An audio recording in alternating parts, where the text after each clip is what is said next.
مولاي صل وسلم دائما أبدا على حبيبك خير الخلق كلهم محمد سيد الكونين والثقلين والفريقين من عرب ومن عجم هو الحبيب الذي ترجى شفاعته هو الحبيب. السلام علیکم ورحمۃ اللہ وبرکاتہ. الحمد للہ رب العالمین وصلی اللہ وسلم علی نبینا محمد وعلی آلہ وصحبہ اجمعین ومن تبعہ باحسان الی یوم الدین. اما بعد. محترم ناظرین، بلوغ المرام جو احکام اور مسائل کو معلوم کرنے کا بہترین ذریعہ ہے، اس کے ساتھ آپ کی خدمت میں حاضر ہیں. اس میں جو باتیں پیش کی جا رہی ہیں، اگر کسی بھائی یا بہن کو کسی مسئلے کے سمجھنے میں کوئی دشواری پیش آئی یا کوئی کنفیوژن ہو تو آپ اپنے علاقے کے کسی معتبر عالم دین سے مزید معلومات بھی حاصل کر سکتے ہیں.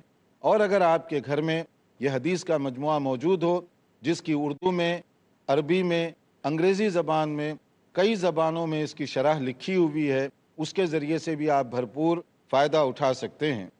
اس سے پہلے ہم نے صلح کے متعلق، لین دین، خرید و فروخت وغیرہ کے متعلق بہت تفصیل کے ساتھ بات کی. پھر شرکت یعنی پارٹنرشپ کے جو اسلامی اصول ہیں، جس کی بنیاد پر بہت سارے کاروبار اس وقت چل رہے ہیں، اس کا بھی تذکرہ کیا گیا. پھر اب اس کے بعد ایک اور جو چیز ہے جو عام طور پر پیش آتی ہے، وہ ہے اگر کسی کو آپ کوئی چیز عاریتاً دیتے ہیں، یعنی بارو کرنا. کیونکہ جب بھی آپ کہیں رہیں گے، کسی محلے میں، کسی علاقے میں، تو دین لین کی ضرورت تو پیش آتی ہے. کبھی آپ اپنے گھر کی کوئی چیز اس کو دے دیے، کبھی وہ آپ کو دے دیتا ہے، کبھی آپ کسی دوست کی گاڑی لیتے ہیں، کبھی آپ کی گاڑی وہ لے کر جاتا ہے. بلکہ بعض اوقات تو بڑے شہروں میں لوگ سوٹ بھی بارو کرتے ہیں. کبھی ان کے پاس سوٹ نہیں ہوتا، لیکن کوئی ایسی جگہ جانا چاہتے ہیں جہاں اپنی پوزیشن کا مسئلہ ہے، اس کو مینٹین کرنا ہے، تو وہ بارو کیا ہوا سوٹ بھی لوگ پہنتے ہیں. یہ بھی عجیب شان ہے کہ لوگوں کے سامنے اپنی پوزیشن کو بنانے کے لیے دوسروں کا سوٹ پہن کر بھی لوگ جاتے ہیں. تو بہرحال جو بھی چیز آپ لوگوں سے بارو کریں، جو بھی چیز لیں، اس کے بھی کچھ آداب ہیں، اس کا بھی کچھ طریقہ ہے. جیسے دیکھیے، قرآن کریم کی ایک بہت مختصر صورت ہے، اس میں ایک بڑی اہم بات بتائی گئی کہ روز مرہ پیش آنے والی معمولی جو چیزوں کی ضرورت ہے اس کو مت روکا کرو. اور مجھے امید ہے کہ آپ میں سے ہر ایک کو وہ صورت یاد بھی ہوگی زبانی. کوئی بتا سکتا ہے کون سی صورت ہے؟ ماشاء اللہ، ایک ہاتھ اٹھا. ویسے تو اٹھنے والے بہت ہوں گے، لیکن ایک بھائی نے ہمت کی. چلیں آپ ہی بتائیے. سورہ معون کا اندر. ماشاء اللہ، سورہ معون. ارائیت الذی یکذب بالدین، یہ قرآن مجید کی ایک ایسی صورت ہے جو اکثر احباب کو یاد ہے. اب میں نہیں آپ سے پوچھوں گا کہ سارے وہ سنائیں، لیکن یہ کہ مجھے یقین ہے کہ سب کو یاد ہوگی انشاءاللہ تعالی. تو اس طرح سے جس کو یاد نہیں ہے وہ بھی پردے میں رہ جائے گا. تو سورہ معون جو ہے نمازوں میں ہم کثرت سے پڑھتے ہیں، اور اس کے اندر یہی بات بتائی گئی کہ بعض لوگ جو ہے بہت معمولی چیزوں کے اندر بھی کنجوسی اور بخیلی کرتے ہیں. وَيَمْنَعُونَ الْمَاعُونَ، کہ روز مرہ پیش آنے والی معمولی چیزوں میں بھی کنجوسی کرتے ہیں. مثلا کوئی آپ کا پڑوسی آ گیا بھاگتے ہوئے کہ بھائی ہمارے پاس جو ہے گلاس ٹوٹ گیا، آپ ذرا گلاس دے دیں اپنا. اب ایک گلاس معمولی سی چیز ہے، اب وہ واپس بھی کر دے گا. اب آپ اس کا حساب کتاب کرنے کے لیے بیٹھ گئے، یہ بات غلط ہے. اسی طرح سے کبھی کوئی آیا کہ نمک کا شارٹیج ہو گیا، کھانا بنا رہے ہیں اور نمک نہیں ہے گھر میں، ہو سکتا دکان دور ہو یا بچے گھر میں نہ ہو جو جا کر لائیں. تو اب یہ نمک جو ہے بہت قیمتی چیز نہیں ہے، مگر اس کی ضرورت پیش آ جاتی ہے.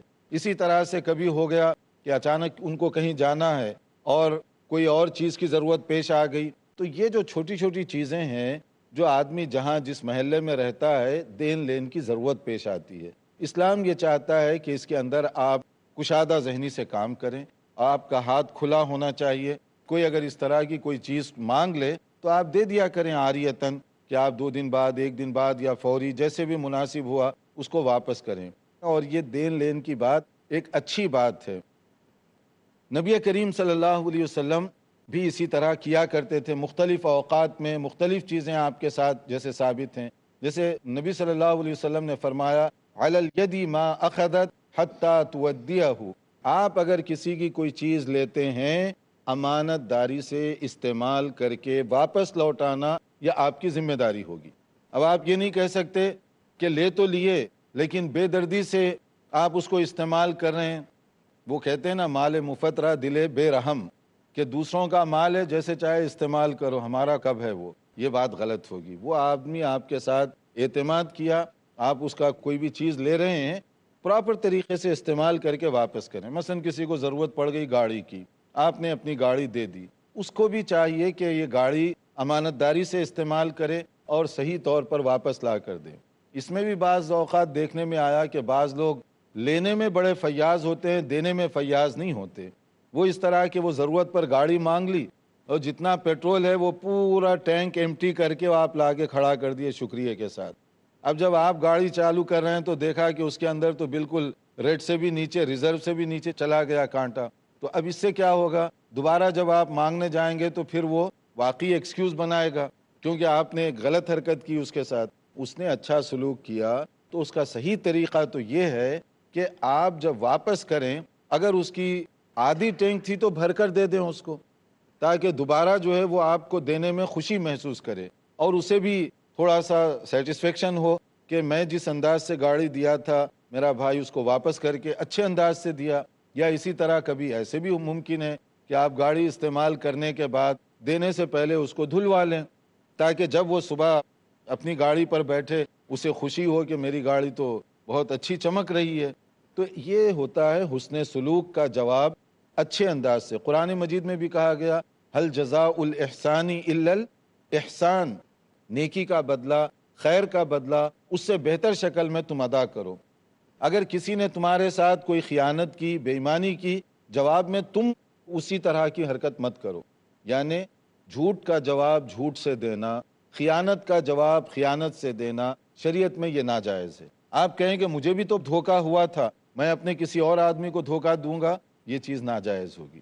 آپ پر کسی نے زیادتی کی، آپ دوسرے پہ زیادتی کر رہے ہیں، یہ چیز غلط ہے. آپ اس طرح کا معاملہ نہ کریں. اسی طرح نبی کریم صلی اللہ علیہ وسلم نے فرمایا ایک آدمی کو بھیجا تھا طرح کی چیزیں لینے کے لیے، آریتن یعنی بارو کرنے کے لیے. وہ تھا جنگی اسلحہ. قال علی رسول اللہ صلی اللہ علیہ وسلم اذا اتت کا رسولی فاعطیہم 30 درعا. درع کہتے ہیں وہ جو جنگی لباس ہوتا ہے اس کے لیے، اور خاص طور پر شیلڈ وغیرہ جو تلوار کی ڈھال کے طور پر استعمال کی جاتی ہے. عموماً یہ اس زمانے میں بہت زیادہ جنگی ضرورت کے لیے استعمال ہوتی تھی چیزیں. نبی صلی اللہ علیہ وسلم نے اپنے ایک نمائندے کو بھیجا اور بتایا کہ 30 اس طرح کی زرہیں لے آؤ. تو وہ بھی بڑے ہوشیار تھے. انہوں نے پوچھا قلت یا رسول اللہ صلی اللہ علیہ وسلم اعاریتم مضمونتن او عاریتم مؤدا. اے اللہ کے نبی صلی اللہ علیہ وسلم یہ تو میں دے دوں گا لیکن یہ واپس بھی آئے گا کہ نہیں، اور اس کی کوئی گارنٹی ہوگی کہ نہیں؟ تو آپ نے فرمایا بل عاریتم مؤدا، بلکہ جیسے تم دے رہے ہیں امانت داری کے ساتھ واپس کیا جائے گا. اس کے بعد انہوں نے دیا. تو اس میں معلوم یہ ہوا پوچھنے میں کوئی حرج نہیں ہے. کوئی گاڑی مانگنے آیا، آپ شرما شرمی میں یہ نہیں پوچھ رہے ہیں کتنی دیر کے لیے لے جا رہے ہو. اب بعد میں آپ کو ضرورت پڑی، آپ گھر میں گالی دے رہے ہیں، غصے کا اظہار کر رہے ہیں، ناراضگی کا اظہار کر رہے ہیں، کبھی بیوی پر اس کا غصہ نکال رہے ہیں اور کبھی بچوں پر اس کو ڈانٹ پلا رہے ہیں. حالانکہ غلطی آپ نے کی. جب وہ آدمی آیا تھا مانگنے کے لیے آپ اس سے پوچھ سکتے تھے کتنی دیر کے لیے لے جا رہے ہو، کتنے دن کے لیے لے جا رہے ہو. اب آپ پوچھے نہیں اور آپ سمجھ گئے کہ شاید 2 گھنٹے بعد واپس لائے گا. وہ تو لے کر کسی اور شہر میں چلا گیا، اب 2 دن بعد وہ واپس آئے گا. تو اس لیے پہلے سے معلوم کر لیں تو اس میں آپ کے لیے بھی کوئی پرابلم نہیں ہے، اس کے لیے بھی کوئی پرابلم نہیں ہوگا. حتیٰ کہ غیر مسلم کے ساتھ بھی آپ یہ سودا اور یہ چیز کر سکتے ہیں. دیکھیے ان نبی صلی اللہ علیہ وسلم استعار منہ دروعا یوم حنین. غزوہ حنین کا موقع پر نبی کریم صلی اللہ علیہ وسلم نے ایک سے، ابھی وہ مسلمان نہیں ہوئے تھے، آپ نے جو ہے نا ان سے وہی زرہ جو ہے بارو کی تھی، ان سے آپ نے طلب کیا تھا. اور پھر اس کے بعد کیا ہوا، وہ بھی بڑا ہوشیار آدمی تھا، اس نے پوچھا اغصب یا محمد صلی اللہ علیہ وسلم، کیونکہ وہ مسلمان نہیں تھا نا تو وہ اسی طرح کی ٹون استعمال کر رہا. کہ آپ یہ چھینا جھپٹی سے لے رہے ہیں میرا مال یا واپس بھی کریں گے آپ؟ تو پھر کیا ہوا؟ نبی صلی اللہ علیہ وسلم نے فرمایا بل عاریۃ مضمونہ، گارنٹیڈ واپس ہوگی تم کو۔ پھر اس نے وہ دی۔ تو اس کا یہ معنی بھی ہوا کہ غیر مسلم کو بھی اگر کوئی ضرورت پیش آئے آپ کوئی چیز بارو کر سکتے ہیں۔ یہ اور اس طرح کے بعض اور مسائل ہیں، اس کے لیے دیکھتے رہیے پروگرام۔ وقت ہوا ایک مختصر بریک کا، بریک کے بعد حاضر ہوں گے انشاءاللہ۔ محمد سید الکونین والثقلین۔ ناظرین، بریک سے پہلے ہم بتا رہے تھے کہ اگر کسی کو کوئی چیز ضرورت پڑ گئی، مستعار وہ لینا چاہتا ہے، بارو کرنا چاہتا ہے اور وقتی ضرورت کے لیے، تو اس میں کوشش کیجئے کہ زیادہ سے زیادہ دوسروں کے ساتھ تعاون کا معاملہ کریں۔ اور اسلام کی یہ طبیعت سورہ مائدہ کی جو آیت ہے ہمیشہ ذہن میں رہنا چاہیے، وَتَعَاوَنُوا عَلَى الْبِرِّ وَالتَّقْوَى وَلَا تَعَاوَنُوا عَلَى الْإِثْمِ وَالْعُدْوَانِ، کہ تم خیر کے معاملات میں، تقوی کی چیزوں میں ایک دوسرے کی ہیلپ کرو، کوآپریشن، مدد، اور جو شر کے کام ہیں، گناہ کے کام ہیں، وَلَا تَعَاوَنُوا عَلَى الْإِثْمِ وَالْعُدْوَانِ، اس میں مدد مت کرو۔ یہ اصول بھی ہے اچھی سوسائٹی کا کہ آپ چاہے کتنے مالدار بھی ہوں، کبھی آپ کو کوئی بھی ضرورت پیش آ سکتی ہے، پیسوں کی کمی نہیں ہے لیکن ضرورت پیش آ سکتی ہے، اور اسی طرح سے آپ چاہے کتنے ویل نون فگر بھی ہوں، آپ کو بھی ضرورت پیش آ سکتی ہے مختلف چیزوں کی۔ بسا اوقات بہت معمولی چیزوں کے لیے آدمی پریشان ہو جاتا ہے، اور وقتی طور پر اگر وہ چیز نہ ملے تو اس کے لیے بڑی پریشانیاں ہوتی ہیں۔ اس لیے ایک دوسرے کے ساتھ مدد اور کوآپریشن کا یہ انداز ہونا چاہیے۔ یہاں پر ہم اس کے آگے ایک اور بہت اہم چیپٹر شروع ہو رہا ہے، اس سے پہلے ہم تھوڑا سا وقفہ کرنا چاہیں گے کہ اگر اس سلسلے میں چاہے وہ مصالحات کے بارے میں ہو یا چاہے وہ عاریتاً کسی کو دینے کے بارے میں ہو، اگر کوئی آپ کے ذہن میں سوال ہے یا کوئی کنفیوژن ہے تو آپ یہاں پوچھ سکتے ہیں اس بارے میں۔ آپ پوچھنا چاہتے ہیں؟ السلام علیکم شیخ۔ وعلیکم السلام۔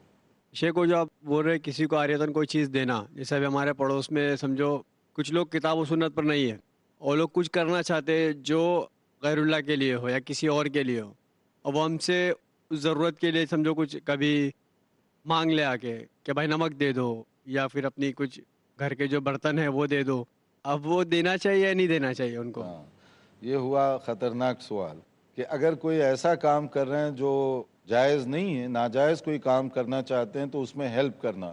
تو ابھی میں نے جو آیت پڑھی ہے وَلَا تَعَاوَنُوا عَلَى الْإِثْمِ وَالْعُدْوَانِ، گناہ کے کام میں مدد مت کیجیے۔ کھانے پینے کی جو چیز ہے اگر وہ پکا رہے ہیں اور آپ کو معلوم نہیں ہے کہ کیوں پکا رہے ہیں، تو آپ نمک وغیرہ یہ چیزیں اگر وہ مانگتے ہیں تو وہ دے دیجیے۔ لیکن اگر کوئی ایسی چیز مانگتے ہیں اور آپ کو معلوم ہے کہ ان کے گھر میں غلط کوئی کام ہو رہا ہے تو پھر آپ ان کو منع کر دیجیے، اور آپ سمجھائیے بھی ان کو۔ پڑوس کا یہ تقاضا نہیں ہے کہ آپ صرف کہہ دیں نو، بلکہ یہ بھی تقاضا ہے کہ نصیحت کریں، خیر خواہی کا معاملہ کریں کہ میرے گھر میں پلیٹ ہے، سیٹ ہے، مگر جو ہے آپ ایک غلط کام کر رہے ہیں تو میں اس کے لیے نہیں دوں گا، البتہ اچھے کام کریں گے تو میں دوں گا، یا یہ کام کیوں برا ہے۔ شاید آپ بر وقت اگر ان کی کوئی نصیحت کریں گے، خیر خواہی کا معاملہ کریں گے تو شاید وہ زیادہ آپ کے قریب آئے۔ اس لیے رف اور درست انداز نہ ہو، بلکہ آپ دین کی بات بھی کریں تو حکمت اور بصیرت کے ساتھ کریں، تو دونوں کا اس کا انشاءاللہ تعالی فائدہ ہوگا۔ اسی طرح اگر کوئی آدمی کسی ایسی جگہ جا رہا ہے جو اسلامی طور پر جائز اور درست نہیں ہے، اور وہ کہتا ہے کہ آپ میں اپنی گاڑی مجھے بارو کریں کیونکہ میں وہاں جا رہا ہوں، تو آپ نہ دیں، اس کو کہیں کہ یہ مقصد کے لیے میں نہیں دے سکتا۔ البتہ دوسرے موقع پر آپ اس سے بہتر کام کے لیے اس کو دے دیں تاکہ اس کا دل بھی خوش ہو اور وہ مسئلے کو بھی سمجھ لے۔ آپ کچھ پوچھنا چاہتے ہیں؟ السلام علیکم۔ وعلیکم السلام۔ ابھی جو چیز اپن ادھار دیتے عاریتاً دیتے، وہ اگر ٹوٹ پھوٹ جائے تو اس کے متعلق کیا ہے؟ کہ اگر کوئی چیز آپ بارو کرتے ہیں اور وہ ٹوٹ جائے، پھوٹ جائے، تو پھر کیا ہوگا؟ وہ ڈیپینڈ کرتا ہے، اس کے دو سچویشن ہیں۔ ایک تو اگر لینے والا اگر یہ کہے کہ میں گارنٹی طریقے سے اس کو واپس لے آؤں گا اور نہیں لاتا تو وہ دینا پڑے گا اس کو خرید کر بہتر طریقے سے، جیسے وہ لیا تھا اسی انداز سے۔ اگر وہ سیٹ نہیں ملتا، اسی کے ایکول جو دوسرا سیٹ مل سکتا ہے وہ لا کر دینا پڑے گا، کیونکہ وہ اسی شرط کے ساتھ لیا تھا۔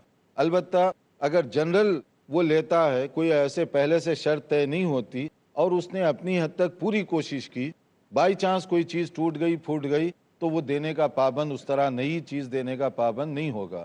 دینے والے کو قبول کر لینا چاہیے کہ یہ ایک اتفاق ہے، جیسے آپ نے گلاس دیا، ٹوٹ گیا وہ. اب اس کو سمجھنا چاہیے گلاس میرے گھر میں بھی ٹوٹ سکتا ہے, معمولی دھوتے وقت بھی کوئی غفلت ہو گئی یا کوئی بات ہو گئی تو ٹوٹ سکتا ہے, اسی طرح میرے بھائی سے ٹوٹ گیا, جانے دو, کوئی بات نہیں ہے. تو یہ دونوں کے لیے ہے. اس آدمی کو کوشش کرنی چاہیے کہ چونکہ میں لیا ہوں تو میرے ہاتھ سے ٹوٹا, میں دوسرا اس کو دے دوں گا. آپ کو کوشش کرنی چاہیے کہ بھئی ٹوٹا تو چھوڑ دو. دونوں طرف سے یہ معاملہ ہوگا تو وہاں پیار و محبت زیادہ پیدا ہوگا. تو اس کے بعد ایک اور چیپٹر ہمارا وہ ہے کسی کا مال ہڑپ کرنا, غصب کرنا. غصب کس کو کہتے ہیں؟ غصب کا مطلب ہے کہ آپ رائٹ نہیں ہے مگر آپ چھینا جھپٹی کرتے ہیں, طاقت کا غلط استعمال کرتے ہیں. جیسے لوگ کہتے ہیں نا مائٹ از رائٹ, جس کی طاقت ہے اسی کی بھینس ہے, جو چاہے آپ لے لو اپنی طاقت کی بنیاد پر. شریعت اس کی اجازت نہیں دیتی. طاقت ہے یا کمزور ہے, جس کا حق ہے حقدار کو ملنا چاہیے. دوسروں کو چھین کر لینے کا کوئی حق اسلام نے نہیں دیا. اور یہ اصول ہر جگہ پیش آئے گا. امیر کے مقابلے میں غریب ہوگا, عہدیدار کے مقابلے میں ایک عام آدمی ہوگا. ہر ایک کے لیے شریعت کا یہی اصول ہے کہ جس کا حق ہے اسی کو ملنا چاہیے. جو لوگ غلط طریقے سے لیتے ہیں یہ شرعی لحاظ سے قبول نہیں کیا جائے گا. اس کی ایک مثال یہاں دی گئی. مثلا نبی صلی اللہ علیہ وسلم نے فرمایا من اقتطع شبرا من الارض ظلما طوقہ اللہ ایاہ یوم القیامہ من 7 اردین. صحیح بخاری اور مسلم کی حدیث ہے. زمیندار حضرات, دولت مند حضرات, اثر و رسوخ رکھنے والے اس حدیث کو جو صحیح بخاری اور صحیح مسلم کی اتھینٹک حدیث, اس پر غور کریں. نبی صلی اللہ علیہ وسلم نے فرمایا کہ اگر کوئی ایک بالش, شبر کہتے ہیں ایک بالش جگہ اگر کسی کی بغیر حق کے دبا دیتا ہے تو اللہ تعالیٰ قیامت کے دن اس طرح کے 7 طوق پہنا کر اس کے گلے میں ڈال دے گا. یعنی جہنم کا عذاب بھی عبرتناک طریقے سے اس کو دیا جائے گا. ہیوملیشن, ذلت اور رسوائی کے ساتھ اس کو عذاب دیا جائے گا جہنم کا. جہنم کا عذاب بجائے خود عبرتناک ہے مگر یہ اور سختی کے ساتھ اس کو عذاب دیا جائے گا. ایک بالش جگہ اگر دوسروں کی آپ ناجائز طور پر لیں گے, اتنی سخت سزا رکھی گئی تو جو لوگ دوسروں کا پلاٹ مار دیتے ہیں, پورا کھیت لے لیتے ہیں, پورا گھر لے لیتے ہیں, ان کا قیامت کے دن کیا ہوگا؟ کاغذات ڈپلیکیٹ بنا کر یا آپ طاقت کا غلط استعمال کرتے ہوئے, عہدے کا غلط استعمال کرتے ہوئے دنیا میں تو کچھ بھی کر سکتے ہیں. حتیٰ کہ آپ کورٹ کچہری میں بھی جائیں گے اور آپ کے پاس پیسہ زیادہ ہے, وکیل اچھا ہے, تو ظالم کو مظلوم اور مظلوم کو ظالم بھی وہاں بنایا جا سکتا ہے. مگر کل قیامت کے دن جب اللہ رب العالمین کے آگے ہم سب کھڑے ہوئے ہوں گے, زمیندار بھی ہوگا, کسان بھی ہوگا, امیر بھی ہوگا, غریب بھی ہوگا, سب کمزور ہوں گے, طاقت صرف اللہ کے ہاتھ میں ہوگی. اس وقت ہم کیا جواب دیں گے؟ تو جو لوگ دوسروں کی زمین دباتے ہیں, دوسروں کا پلاٹ لیے ہوئے ہیں, دوسروں کی کوئی بھی ملگی ہے, دکان ہے, گھر ہے, ناجائز قبضہ کیے ہوئے ہیں, ان کو کم سے کم تنہائی میں اس حدیث پر غور کرنا چاہیے. یہ کتنا سیریس ایشو ہے, کتنا سیریس مسئلہ ہے. آدمی چاہے کتنا ہی کمزور ہو, ایک بالش زمین بھی جہنم میں لے جانے کا سبب بنے گی. تو جو لوگ بڑی بڑی زمین, کھیت, باغات دوسروں کے ناجائز طور پر قبضے میں لیے ہوئے ہیں, ان کا کیا انجام ہوگا؟ اس لیے اس سے توبہ کرنا چاہیے. پھر اس کے بعد میں ایک اور مسئلہ بھی ہے کہ اگر آپ کوئی ایسی جگہ جس کا مالک نہیں ہے, یعنی حکومت کی ایسی جگہ جو ویرانے میں پڑی ہوئی ہے, آپ محنت کر کے وہاں کوئی پودا وغیرہ لگاتے ہیں, اس سے پھل پیدا ہوتا ہے, وہ پھل کون لے گا؟ شریعت کہتی ہے کہ لگانے والا جو محنت کر کے لگا رہا ہے وہ حقدار ہے, وہ لے سکتا ہے.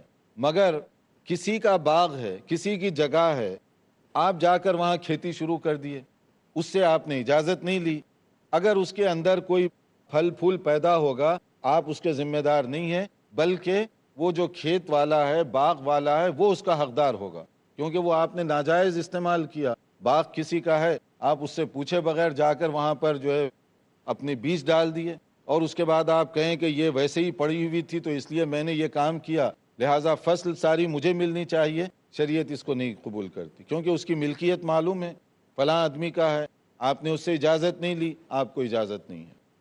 اور اس کی بیس کیا ہے؟ ایک مشہور حدیث, حجۃ الوداع کے موقع پر نبی کریم صلی اللہ علیہ وسلم نے جو ارشاد فرمایا, تمام معززین, بھائی بہنیں, حکمران اور اثر و رسوخ رکھنے والے اس حدیث کو ذرا تنہائی میں بیٹھ کر پڑھیں. صحیح بخاری اور صحیح مسلم کی حدیث ہے. نبی صلی اللہ علیہ وسلم نے فرمایا اس موقع پر ان دماءکم واموالکم علیکم حرام کحرمت یومکم ھذا فی شہرکم ھذا فی بلدکم ھذا. تمہارا خون محترم ہے، ناحق خون کسی کا بہانا شرعی طور پر حرام.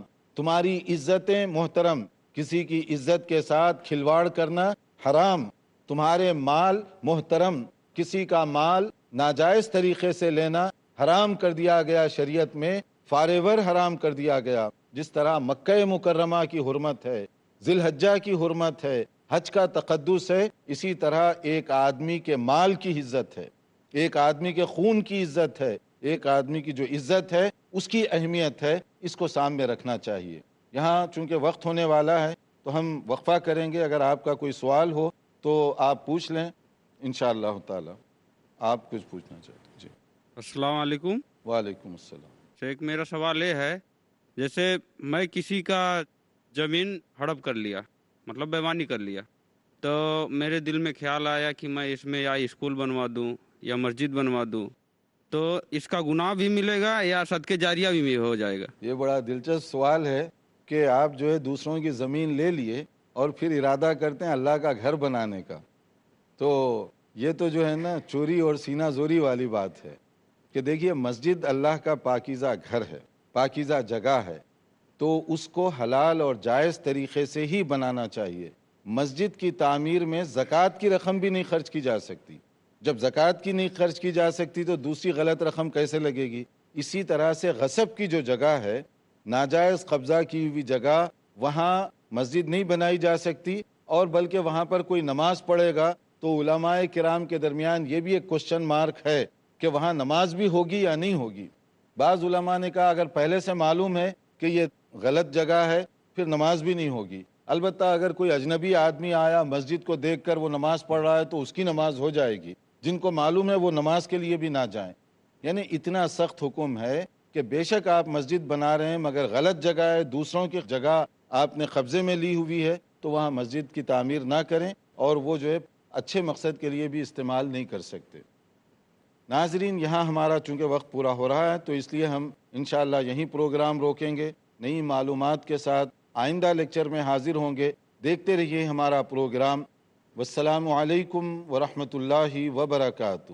مولاي صل وسلم دائما أبدا على حبيبك خير الخلق كلهم محمد سيد الكونين والثقلين والفريقين من عرب ومن عجم.